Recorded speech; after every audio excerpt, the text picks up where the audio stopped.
Hello दोस्तों, नमस्कार। मैं Sandeep Sharma, advocate Jammu and Kashmir high court. आप सबका हार्दिक अभिनंदन करता हूं मेरे इस यूट्यूब चैनल पे जिसका नाम है लीगल इनसाइट्स विद संदीप। प्यारे दोस्तों, आज हम एक बहुत इंपॉर्टेंट, बहुत महत्वपूर्ण टॉपिक पे डिस्कशन करने वाले हैं जो डील करता है rights of an accused person in police custody. जब एक पुलिस ऑफिशियल किसी पर्सन को किसी आरोप में अरेस्ट करता है और उसको लॉकअप में रखता है, पुलिस कस्टडी में रखता है, तो इन दैट टाइम उस डिटेन्यू, उस अरेस्टी के क्या क्या राइट्स हैं, आज हम उस पर थोड़ी रोशनी डालेंगे। परंतु उस पर जाने से पहले कुछ चीज़ों को हमें अपने जहन में डालना बहुत ज़रूरी है कि सोसाइटी में देखिए बहुत सी चीज़ें घटती हैं, बहुत सी चीज़ें ऐसी होती हैं जो लगातार गलत होती हैं, पर हम उसको लगातार अवॉइड करते रहते हैं, हम उस पर कोई संज्ञान नहीं लेते। और टाइम के साथ कभी कभी वो जो चीज़ें जिनको हम अवॉइड करते रहते हैं वो एक्सेप्टेंस में बदलती रहती हैं, और वो गलत चीजें जब एक्सेप्टेंस में बदलती रहती हैं तो वो ना सोसाइटी के लिए अच्छा है, ना किसी पर्सन के राइट्स के लिए अच्छा है। जिस तरह से एक उदाहरण देता हूं कि हम काफी फिल्म्स हैं, जैसे सिंघम है, दबंग है, रॉबड़ी रथोड़ है, उसमें पुलिस की जो एक इमेज है वो ये बताई गई है कि पुलिस का काम ऑफेंडर्स को पकड़ना और उनका खात्मा करना, उनका इनकाउंटर करना है। परंतु ये चीज नहीं बताई जाती कि पुलिस का सबसे बड़ा काम है लॉ एंड ऑर्डर को मेंटेन करना। उसका ये काम है कि जो पर्सन उसकी कस्टडी में है उसके राइट्स को देखना, जो राइट्स कॉन्स्टिट्यूशन और सीआरपीसी में बताए गए हैं। हम जो फिल्म्स में देखते हैं पुलिस की पर्सनैलिटी अपने जहन में वैसे ही बिठा लेते हैं। हमें बहुत ज्यादा घबराहट होती है जब पुलिस स्टेशन में होते हैं, हालांकि ऐसा नहीं होना चाहिए। सभी पुलिस ऑफिशियल्स ऐसे नहीं होते हैं और ना ही लॉकअप्स में या पुलिस स्टेशंस में ऐसा होता है। परंतु ये धारणा जो हम फिल्म्स को देख के अपने अपने दिमाग में बिठा लेते हैं कि फिल्म्स में जैसे हम किसी एसएचओ को देखते हैं, वो डिटेन्यू के साथ क्या सलूक करता है, वो 3rd डिग्री देता है, वो टॉर्चर करता है, उनका इनकाउंटर तक हो जाता है, तो सब गलत चीजें हैं जो हमें फिल्म्स के द्वारा हमारे जहन में बिठाई जाती हैं। परंतु अगर ऐसा होता भी है तो वो बहुत कम है। परंतु उसको अगर निपटना है, उसको फेस करना है, तो हमें अपने राइट्स पता होने चाहिए। जब तक हमें अपने राइट्स पता नहीं होंगे तब तक हम किसी चीज को हम रोक नहीं पाएंगे। दोस्तों, पुलिस ऑफिशियल्स भी दूसरे डिपार्टमेंट की तरह ही हैं, वो भी वैसे ही काम करते हैं। उनके पास कोई अनलिमिटेड पावर्स नहीं है, उनके पास अनफेटर्ड राइट्स नहीं है। वो भी इसी तरह से काम करते हैं जिससे दूसरे डिपार्टमेंट काम करते हैं। परंतु हम लोग जो है अपनी इग्नोरेंस के कारण, अपनी लैक ऑफ नॉलेज के कारण कहीं ना कहीं धोखा खा जाते हैं। हम पुलिस स्टेशन में जाके अपने आप को लाचार महसूस करते हैं। हम एफआईआर की कॉपी तक नहीं मांग सकते। हम ये नहीं पूछ सकते कि जनाब हमें किस कानून में, किस सेक्शंस के तहत, कौन से चार्जेस के तहत, कौन से ग्राउंड पे हमें आपने अरेस्ट किया है। हम यही चीजें जो है जब पुलिस ऑफिशियल से नहीं पूछते हैं तो कहीं ना कहीं पुलिस ऑफिशियल्स भी हमारे पे हावी हो जाते हैं।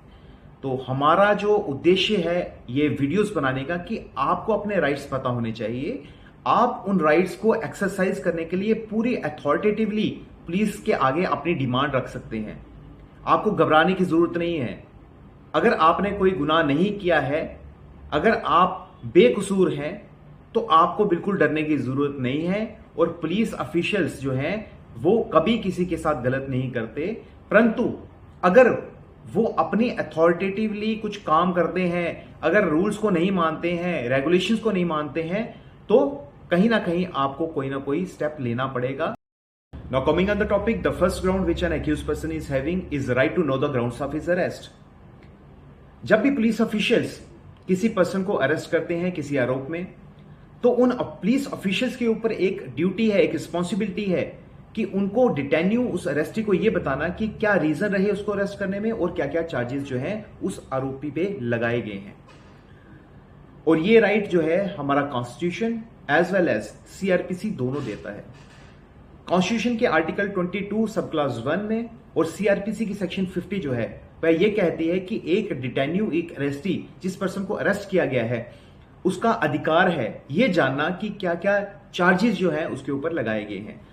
इसका एक बहुत इंपॉर्टेंट रीजन है वो ये रीजन है कि उस व्यक्ति को अपनी बेल के लिए भी अप्लाई करना है, पर जब तक उसको ग्राउंड्स ही ना पता होंगे, उसको ये नहीं पता होगा कि मेरे खिलाफ क्या चार्जेस हैं, तो how he can prepare for his bell.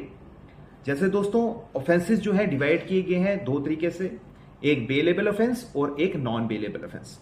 Bailable offence वह ऑफेंसेस होते हैं जहां पे पुलिस को अधिकार है किसी व्यक्ति को जो आरोपी है उसको बेल देना, और नॉन बेलेबल ऑफेंस वह ऑफेंसेस होते हैं जहां पे the police has no authority to grant the bail but he has to apply to the court to the magistrate for regular bail. अब नॉन बेलेबल ऑफेंसेस में police के पास power नहीं है किसी को बेल देने की, उसको मैजिस्ट्रेट के पास, कोर्ट के पास जाना पड़ेगा बेल लेने के लिए। परंतु कैसे पता चलेगा कि ये ऑफेंस जो है ये बेलेबल है कि नॉन बेलेबल है, जब तक कि उसको ग्राउंड्स ही नहीं बताए जाएंगे, उसको चार्जेस ही नहीं बताए जाएंगे कि उसके ऊपर क्या लगे हैं। तो एक बहुत इंपॉर्टेंट जो एस्पेक्ट है इस ग्राउंड का, इस राइट का, कि इससे ये डिटेन्यू को ये पता चलता है कि मेरे खिलाफ क्या जो चार्जेस हैं लगे हैं, किस सेक्शन में मेरे को जो है इन्वॉल्व किया गया है, और मेरे को कहां पे अप्लाई किया, which is the appropriate firm whether it's police और magistrate to which he has to approach for getting the bail. तो उसको बेल के लिए कहां पे अप्रोच करना है ये जानने का अधिकार पुलिस के थ्रू इस राइट से मिलता है। Now coming on the second right that is also very important, which has been provided in section 56 and 57 of CRPC as well as subclass 2 article 22 of the constitution। ये बोलता है कि कोई भी व्यक्ति जिसको पुलिस ने अरेस्ट किया गया है उसके पास अधिकार है कि उसको अगर 24 आवर्स के अंदर इन्वेस्टिगेशन कंप्लीट नहीं होती है उसको मैजिस्ट्रेट के पास पेश किया जाए। हालांकि दोस्तों हम सब जानते हैं कि पुलिस की इन्वेस्टिगेशन 24 आवर्स में कंप्लीट नहीं होती है, तो उस समय क्या ये ठीक बात रहेगी कि उस अरेस्टी को, उस डिटेन्यू को हम पुलिस की कस्टडी में ही रखें? क्योंकि अगर उसको मैजिस्ट्रेट के पास पेश नहीं किया जाएगा तो वो अपनी बात कैसे रख सकेगा, वो ये कैसे बता सकेगा कि मेरे को पुलिस कस्टडी में क्या क्या प्रॉब्लम फेस करनी पड़ी, क्या मेरे राइट्स की वायलेशन हुई, क्या मेरे राइट्स को पूरा किया गया, क्या रिस्पॉन्सिबिलिटी जो पुलिस की थी उन्होंने निभाई। अब वो किसी व्यक्ति से जाके बोलेगा जो इंडिपेंडेंट अथॉरिटी होगी, क्योंकि पुलिस के सामने तो वो बोल नहीं सकता। अगर उसको कोई भी ग्रीवियंस है वह जाके मैजिस्ट्रेट के सामने रख सकता है। और दोस्तों इसके साथ साथ एक बहुत इंपॉर्टेंट ड्यूटी मैजिस्ट्रेट के ऊपर भी है कि उसको पुलिस ऑफिशियल्स को पूछना है कि क्या उन्होंने जो उनके ऊपर ड्यूटीज सीआरपीसी ने लगाई है, कॉन्स्टिट्यूशन ने लगाई है, क्या उन्होंने उसको पूरा किया। क्योंकि सीआरपीसी और कॉन्स्टिट्यूशन दोनों बोलते हैं कि हर एक डिटेन्यू को उसके ग्राउंड्स का पता होना चाहिए, उसके पास राइट है किसी अपने संबंधी को, अपने रिलेटिव को इंफॉर्मेशन देना अपनी अरेस्ट के बारे में, अपने लीगल प्रैक्टिशनर एडवोकेट से मिलने का राइट। तो ये सब राइट्स, और ये एक और इंपॉर्टेंट राइट कि अपनी बेल, अगर बेलेबल ऑफेंस है तो अपनी बेल को अप्लाई करने का राइट बताना पुलिस के थ्रू उस डिटेन्यू को, ये बहुत जरूरी चीजें हैं। और ये मैजिस्ट्रेट पुलिस को पूछेगा कि हाँ भाई आपने ये चीजें आपने की। अगर पुलिस ऑफिशियल्स ने ये चीजें नहीं की हैं then the confinement can be held illegal. Now dear friends, coming on the third right which an accused person is having, and that right is the accused have a right to get himself examined by the medical practitioner, and that right has been provided in section 54 of CRPC। section 54 of CRPC बोलते हैं कि किसी person को जब police officials arrest करते हैं तो उस अरेस्टी को, उस डिटेन्यू का एक राइट है कि वो अपना एग्जामिनेशन मेडिकल प्रैक्टिशनर से करवा सके। क्योंकि हमने काफी बार देखा है कि जब पुलिस कस्टडी में एक एक्यूज होता है तो उससे इंफॉर्मेशन निकलवाने के लिए या फिर उससे गुनाह कबूल करवाने के लिए पुलिस उस पर दबाव डालती है, उस पर थर्ड डिग्री भी करती है ताकि वह अपना गुनाह कबूल करे। और उस समय उस पर जब टार्चर होता है तो उस पर काफी इंजरीज भी होती हैं, तो उस इंजरीज को प्रूव करने के लिए एक हथियार, एक राइट जो है सेक्शन 54 में दिया गया है कि एक्यूज ये बोल सकता है पुलिस वालों को कि जनाब मेरा मेडिकल एग्जामिनेशन करवाया जाए। और अगर उसका मेडिकल एग्जामिनेशन पुलिस वाले नहीं करवाते हैं then it amounts to a irregularity on part of the police, और उसके पुलिस ऑफिशियल के खिलाफ डिपार्टमेंटल इंक्वायरी भी बैठ सकती है। और कोर्ट भी अपना संज्ञान उस चीज पे ले सकते हैं। डियर फ्रेंड्स, एक बहुत इंपॉर्टेंट रिस्पॉन्सिबिलिटी और ड्यूटी जो पुलिस ऑफिशियल्स के ऊपर डाली गई है वह डाली गई है सेक्शन 55A ऑफ सीआरपीसी के द्वारा। Section 55A of CrPC says that any person who is having the custody of another person has to see that the safety and the health of that person should not be compromised। उसकी जिस person की उन्होंने custody रखी है उसकी health और safety से कोई समझौता ना हो, उसको उसकी हेल्थ खराब ना हो during he is in custody, क्योंकि अगर उसकी हेल्थ खराब होगी तो it's responsibility of that police official to give him medical treatment. और अगर वो सेफ नहीं है देन उसकी सेफ्टी का इंतजाम करना, क्योंकि ये जो एक राइट है, जो राइट हमें 21 आर्टिकल ऑफ कॉन्स्टिट्यूशन प्रोवाइड करता है, right to life and personal liberty, ये कॉन्स्टिट्यूशन का राइट एक डिटेन्यू के लिए, एक अरेस्टी के लिए भी उतना ही उपलब्ध है जितना कि एक फ्री इंसान के लिए। तो it's a duty of the police officials to see that the health and safety of the accused person should not be compromised at any cost. Dear friends, the word arrest has not been defined in CRPC, but it means the apprehension of a person by a legal authority resulting into the deprivation of his liberties. तो arrest कोई simple सी चीज नहीं है। Arrest क्या है? उसकी जितनी freedom है, उसकी जितनी लिबर्टीज हैं, उसको कर्टेल करना। तो कभी भी अगर किसी पर्सन की फ्रीडम को रोकना है, उसकी लिबर्टीज पे लगाम लगानी है, तो काफी बार सोचना पड़ेगा और तभी ये कदम उठाया जाएगा जब ये चीज साबित हो जाए, ये हमारे पास पूरे पुलिस वालों के पास पूरे सबूत हों कि हाँ ये बंदा जो है इसको अरेस्ट करना बहुत जरूरी है। तो ये दो इंपॉर्टेंट केस लॉज हैं। कहीं ना कहीं आपने भी अपने लाइफ में ये चीज महसूस की होगी, चाहे वह आपने अपने सराउंडिंग्स में ये चीज़ देखी होगी या आपके साथ खुद बीती होगी। जो मैं केस आपसे डिस्कस करने जा रहा हूँ उस केस का नाम है Joginder Kumar versus state of UP. इस केस में क्या हुआ कि एक पुलिस ऑफिशियल ने एक एडवोकेट को अपने पुलिस स्टेशन में बुलाया, कुछ ये बोल के कि आप आइए, हमें आपसे कुछ इन्वेस्टिगेशन करनी है, कुछ इंक्वायरी करनी है। तो जब वो एडवोकेट के पास नोटिस गया तो उसको समझ आया कि हाँ भाई कुछ ना कुछ प्रॉब्लम हो सकती है। तो वो क्या करता है, अपने ब्रदर को भी ले जाता है और 3-4 फ्रेंड्स को भी ले जाता है। और जब वो पुलिस स्टेशन पहुंचती है तो पुलिस ऑफिशियल उसको अपने पास बिठा लेता है और बोलता है ये इसको यहीं पे रहने दो, और उसके ब्रदर और उसके फ्रेंड्स को बोलता है आप घर चले जाइए, हम इनको इंक्वायरी या जो हमने थोड़ा सा पूछताछ करनी है, इन्फॉर्मेशन गैदर करनी है, उसको लेके हम इसको बाद में छोड़ देंगे। परंतु दोस्तों होता ऐसा है कि 24 घंटे तक, जो हमने पढ़ा कि 24 घंटे के अंदर उसको मैजिस्ट्रेट के सामने पेश करना चाहिए था, पर उसको पेश नहीं किया जाता। तो मजबूरन उसके ब्रदर को एक लेटर लिखनी पड़ी यूपी के चीफ मिनिस्टर को कि जनाब ऐसा ऐसा है, हम वहाँ पे गए परंतु मेरे भाई को रख लिया और हमें भेज दिया, परंतु अभी तक ना तो ये बताया गया कि किस ग्राउंड्स पे, किस चार्जेस पे, और अभी तक उसको मैजिस्ट्रेट के सामने पेश नहीं किया गया क्योंकि 24 घंटे से ऊपर हो गया था टाइम। तो जब यूपी के जो चीफ मिनिस्टर हैं उन्होंने एक लेटर लिखी एसएसपी को कि बताइए कि क्या प्रॉब्लम है, इनका जो ग्रीवियंस है उसको हल कीजिए। तो वो जब एसएसपी के पास पहुंचते हैं तो वो बोलता है कि ये तो इस पुलिस स्टेशन में है ही नहीं, क्योंकि उसको और ही किसी पुलिस स्टेशन में ट्रांसफर कर दिया गया। तो दोस्तों जब वो उसका ब्रदर और उसके फ्रेंड्स दूसरे पुलिस स्टेशन में पहुंचते हैं, एसएचओ से पूछते हैं कि बताइए मेरे ब्रदर यहाँ पे हैं, लॉकअप में है, तो वो बोलते हैं कि उनसे कोई इन्वेस्टिगेशन करनी है, हम कर रहे हैं। तो अगर आप इसमें ज़्यादा पूछेंगे तो that is intervention in the investigation process, तो आप चले जाइए, हम आपके भाई को छोड़ देंगे जब इन्वेस्टिगेशन कंप्लीट हो जाएगी।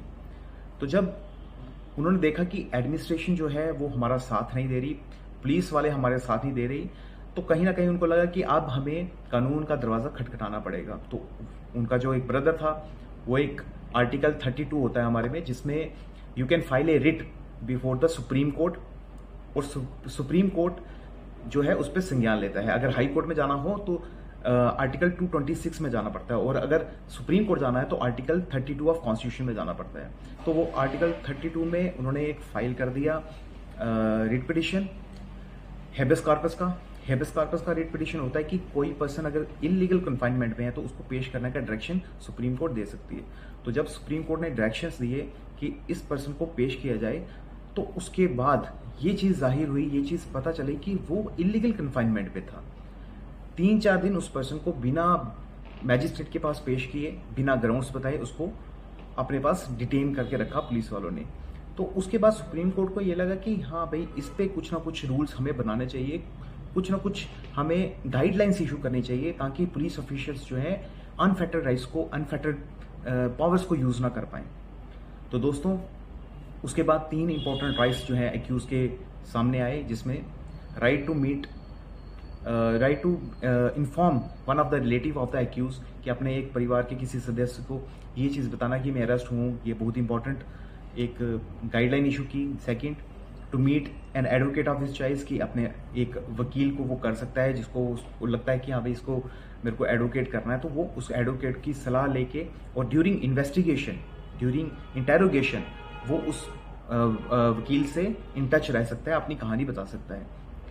और नेक्स्ट, कि उसको मैजिस्ट्रेट के पास पेश करना बहुत इंपॉर्टेंट है। तो ये 3 इंपॉर्टेंट रूल्स वहाँ से निकले, और आपने देखा कि किस तरह से पुलिस वालों ने इस केस में जो है अपनी पावर्स का गलत इस्तेमाल किया। उसके बाद एक बहुत इंपॉर्टेंट केस है DK Basu versus state of West Bengal. इस केस में क्या हुआ कि इसके फैक्ट्स तो क्योंकि वहाँ पे हमने देखा कि न्यूज़पेपर में जो डीके बासु है, ये लीगल एड का एक चेयरमैन थे, तो इन्होंने क्या किया, ये न्यूज़पेपर में देखते रहते थे कि ऐसा हो रहा है कि पुलिस वाले जो है बहुत गलत चीज़ें हो रही हैं, तो उन्होंने एक लेटर लिखा सुप्रीम कोर्ट में, और ये बोला कि इस लेटर को आप क्या है एज ए रिट पिटिशन जो है इसको आप एक्सेप्ट कीजिए। तो सुप्रीम कोर्ट ने उसमें सुओ मोटो कॉग्निजेंस लिया और गाइडलाइंस इशू की, और गाइडलाइंस में जो है वो ये बोला कि, और 11 पॉइंट के गाइडलाइंस इशू की सुप्रीम कोर्ट ने, जिसमें पहला ये बोला कि अगर किसी पुलिस ऑफिशियल को किसी अक्यूज को अरेस्ट करना है, then he should have a clear identification mark, means उसकी नेम प्लेट होनी चाहिए, वो यूनिफॉर्म में होना चाहिए। अगर वो यूनिफॉर्म में नहीं है, he can not arrest any person, पहली बात। सेकंड, अरेस्ट मीमो बनाना जरूरी है।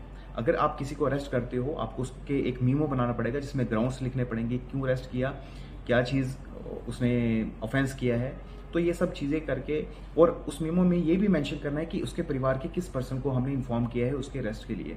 तो उस मीमो को, जो अरेस्ट मीमो है, उसके ऊपर साइन करवाए जाएंगे उस एक्यूज पर्सन के, और उस पर्सन को जिसको इन्फॉर्म किया गया, जो उसके फैमिली मेम्बर्स का है। तो उस अरेस्ट मीमो की जो है एक गाइडलाइन इशू कर दी गई। उसके बाद उन्होंने बोला कि पुलिस कंट्रोल रूम होने चाहिए, एक डिस्ट्रिक्ट लेवल पे और एक स्टेट लेवल पे। तो ये एक डाटाबेस इकट्ठा करेंगे, जिससे ये पता चले कि हाँ भाई कितने पर्सन्स को उन्होंने अरेस्ट किया हुआ है, पुलिस वालों ने किस ऑफेंस में किया है, और किस पुलिस वाले ने उसको अरेस्ट किया हुआ है, ताकि ये पब्लिक डोमेन में आ जाए। और जब ये चीज़ पब्लिक डोमेन में आएंगी तो it's easily accessible to any person to see कि उसका कोई रिलेटिव या उसका कोई जानकार जो है किस पुलिस स्टेशन में है, कहाँ पे है, और कब उसको अरेस्ट किया गया, और किस ऑफेंस में अरेस्ट किया गया। उसके बाद मेडिकल एग्जामिनेशन की बात की कि जैसे ही अरेस्ट होता है तो मेडिकल एग्जामिनेशन, अगर जो एक्यूज है वो बोलता है कि मेरा मेडिकल एग्जामिनेशन होना चाहिए, तो मेडिकल एग्जामिनेशन भी करवा सकता है। उसके बाद ये बोला कि उस टाइम तो मेडिकल एग्जामिनेशन हो गया, पर 48 आवर्स के जो इंटरवल है उसके बीच में मेडिकल एग्जामिनेशन होता रहना चाहिए, ताकि ये पता चले कि कोई पुलिस कस्टडी में कोई कस्टोडियल वायलेंस तो नहीं हुई, कोई मारपीट तो नहीं, कोई टॉर्चर तो नहीं किया गया। क्योंकि पुलिस ऑफिशियल्स ज़्यादातर ये होता है कि किसी से इंफॉर्मेशन लेने के लिए उस पर टॉर्चर भी करते हैं। Another important thing which was emphasized in this particular case was to establish police control room at state level and district level. इसमें बोला गया कि डिस्ट्रिक्ट लेवल और स्टेट लेवल में PCRs जो है वो इस्टेब्लिश किया जाए, ताकि एक सेंट्रलाइज्ड डाटाबेस जो है वो कलेक्ट हो सके। जितने डिस्ट्रिक्ट है वहाँ पे ये डाटाबेस प्रोवाइड किया जाए, जहाँ पे ये बताया जाए कि किस ऑफिशियल ने किस ऑफेंस में किस किस एक्यूज को अरेस्ट करके अपने पास पुलिस कस्टडी में रखा गया है। और ये जितनी इंफॉर्मेशन है ये एक सेंट्रलाइज सिस्टम जो स्टेट के पास पुलिस कंट्रोल रूम है वहाँ पे प्रोवाइड की जाएगी, ताकि ये सब चीज़ें जो है अरेस्ट के बारे में पब्लिक डोमेन में आ सके, और किसी व्यक्ति को इस चीज़ की नॉलेज हो कि उसका जो रिलेटिव है, अगर वो अरेस्ट हो गया है तो कौन से पुलिस स्टेशन में है और किस ऑफिशियल ने उसको अरेस्ट किया है। तो ये सेंट्रलाइज सिस्टम बनाने के लिए एक पहल थी इस केस में जो बताई गई थी। उसके बाद next is examination of the accused, और इस केस में ये भी एम्फेसाइज किया गया कि अगर इस एक पुलिस ऑफिशियल जो है किसी को अरेस्ट करता है तो पुलिस ऑफिशियल की रिस्पॉन्सिबिलिटी कि उस एक्यूज पर्सन का मेडिकल एग्जामिनेशन करवाया जाए। नेक्स्ट इज, जैसे हमने पहले बात की कि एक लायर्स को साथ मीटिंग करने की एक एक्यूज का जो राइट है वह जो है बहुत इंपॉर्टेंट है, और इस केस में भी ये राइट को उन्होंने समझा और माना और ये बोला कि हर एक एडवोकेट जो है वो अपने एक्यूज जो अपना क्लाइंट है जो कि एक एक्यूज है और पुलिस कस्टडी में है, उसके साथ वो पुलिस कस्टडी में मिल सकता है during investigation and interrogation also.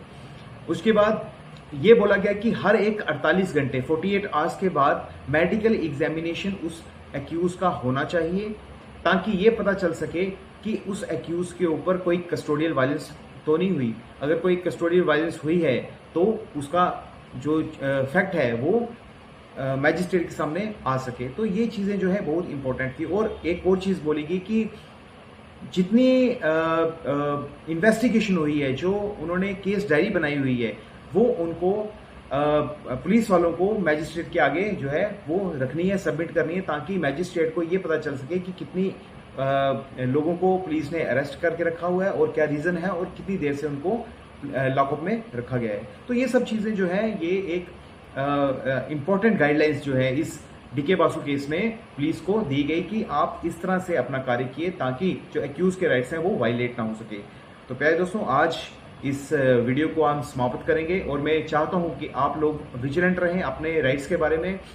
और ये जो कॉमन पर्सन है, क्योंकि ignorance of law is no excuse, ये हमारा एक सबसे बड़ा जो प्रिंसिपल है लॉ का, वो ये बोलता है कि कोई भी व्यक्ति ये चीज़ बोल के कि उसको नॉलेज नहीं थी लॉ की, अपने आप को बच नहीं सकता, परंतु नॉलेज होना भी ज़रूरी है। तो नॉलेज तो तब होगी जब लोगों को बताया जाएगा। तो ये मेरा एक प्रयास है लोगों तक जो हमारी बुक्स में जो लिखा हुआ है उसको पहुंचाने का, ताकि लोगों की नॉलेज बढ़े और लोग अपना जो है अपने राइट्स को समझ सकें और अपने राइट्स का इन्फोर्समेंट के लिए आगे बढ़ सकें। शुक्रिया, थैंक यू, सत श्री अकाल, नमस्कार। Another important guideline which was issued by the Supreme Court in this particular case was कि हर एक व्यक्ति जो अरेस्ट किया गया है उसके पास राइट है कि अपने एक एडवोकेट को कर सके, एडवोकेट से मिल सके while he is in police custody, और ड्यूरिंग इंटेरोगेशन में वो मिल सकता है। ठीक है, ये नहीं कि इंटेरोगेशन में वो बैठा रहेगा एडवोकेट उसके पास 24 घंटे, ऐसा नहीं, कुछ टाइम के लिए मिल सकता है पर मिल जरूर सकता है। The police official cannot deny the person to meet an advocate of his choice.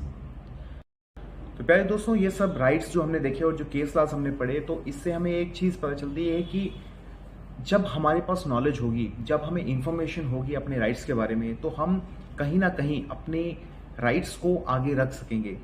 क्योंकि हमने देखा है कि यहाँ पे एक्यूज की बात तो दूर की बात है, जो आदमी एफआईआर रजिस्टर करवाने जाता है कहीं ना कहीं वो भी अपने आप में ये डरता है कि कहीं पुलिस वाले मेरे को पुलिस स्टेशन में ना डाल दें, लॉकअप में ना डाल दे, पुलिस स्टेशन में ना रख लें।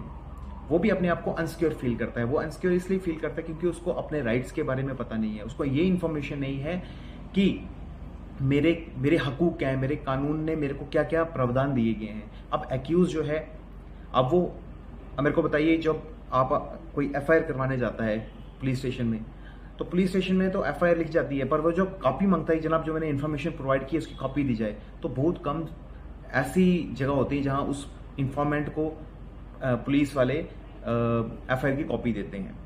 तो ये चीज़ें जो है ये संज्ञान में लेनी पड़ेंगी, सभी को एकजुट होना पड़ेगा, अपनी नॉलेज बढ़ानी पड़ेगी, क्योंकि ignorance of law is no excuse. जब आप इग्नोरेंट रहेंगे अपने राइट्स के बारे में तो उसमें आपका ही नुकसान है, और आपका साथ देने के लिए मैं यहाँ पे बैठा हूँ। अगर आपको कोई प्रॉब्लम आती है, कहीं पे भी आपको कुछ लगता है कि आपके साथ गलत हो रहा है, तो you can directly contact me and I am always available to you to help you in your achieving your rights। तो प्यारे दोस्तों, मुझे लगता है कि ये वीडियो भी काफ़ी लंबी हो गई है, परंतु बहुत इन्फॉर्मेटिव रहेगी, आपको अपने राइट्स के बारे में पता चला। शुक्रिया। और मैं चाहता हूँ कि आप ऐसे ही आप इस चैनल के साथ जुड़े रहें और मेरे चैनल को सब्सक्राइब करें और लाइक करें, ताकि मैं आपको legal updates time to time देता रहूँ। शुक्रिया।